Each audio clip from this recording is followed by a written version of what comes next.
Hello friends, welcome to the Horror Ghost Stories.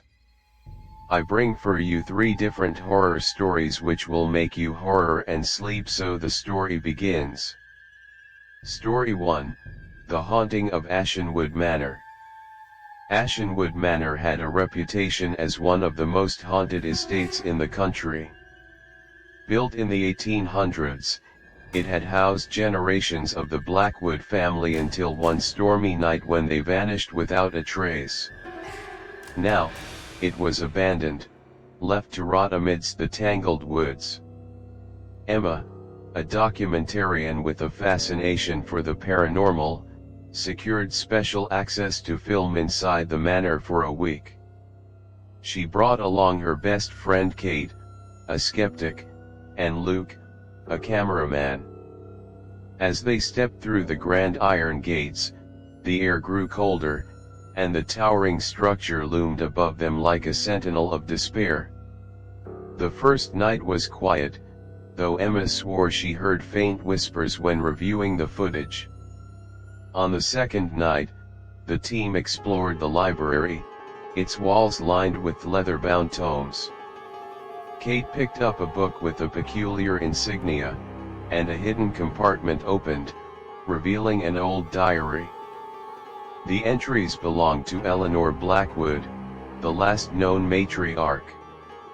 Her words were frantic, speaking of dark shadows and a voice in the mirror urging her to harm her children. The diary ended abruptly with the words, "The mirror knows." Curiosity led the team to the master bedroom, where a massive, ornate mirror stood. Its surface was pristine, but as Luke filmed, his reflection flickered, and for a moment, it wasn't his face. He froze, trembling, but dismissed it as a trick of the light. Over the following nights, the haunting escalated. Doors slammed shut on their own, and footsteps echoed in empty hallways. On the 4th night, Kate woke to see the mirror glowing faintly.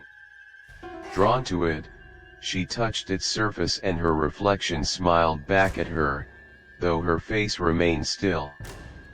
Kate's screams woke Emma and Luke, but when they reached her, she was gone.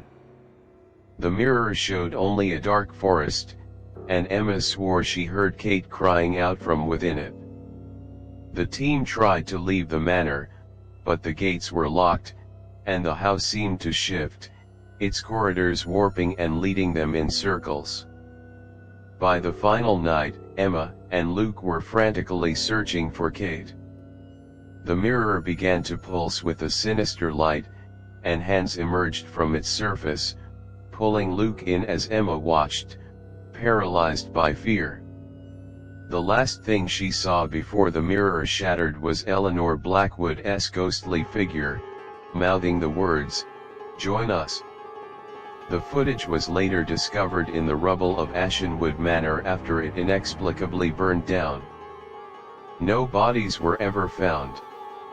Story 2, The Ghosts of Hollow Bridge. Hollow Bridge was infamous for the many who had leapt to their deaths into the abyss below. The bridge had been abandoned for years, but locals claimed to see figures standing on its edge, ghostly apparitions forever staring into the void. David, a paranormal investigator, decided to uncover the truth. He had spent years debunking urban legends, but something about Hollow Bridge intrigued him.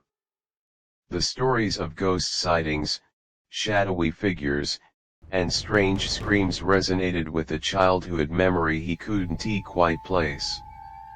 He arrived at the bridge late at night with his equipment.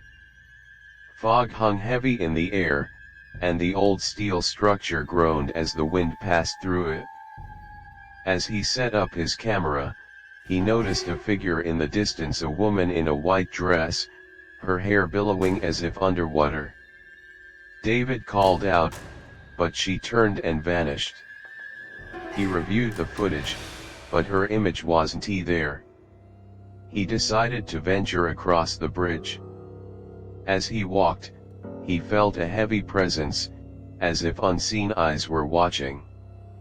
The fog thickened, and he suddenly realized he could no longer see the end of the bridge or the way back. Suddenly, the cries of a baby echoed through the night, followed by a woman's anguished screams. Shadows began to emerge from the mist, taking on human forms. Some walked, some crawled, and others appeared to float, their eyes glowing with a faint, malevolent light. One ghostly figure, a man in tattered clothes, approached him. In a voice that seemed to come from everywhere at once, it whispered, "They never let us leave." David's flashlight flickered, and the temperature plummeted. Desperate, he tried to run back, but the bridge seemed endless. The ghosts became more aggressive, their faces contorted with rage and sorrow. Finally, he reached a plaque embedded into the bridge, covered in grime. Wiping it clean, he read the chilling inscription, dedicated to those who were sacrificed to the void. David stumbled back as a powerful wind nearly knocked him over.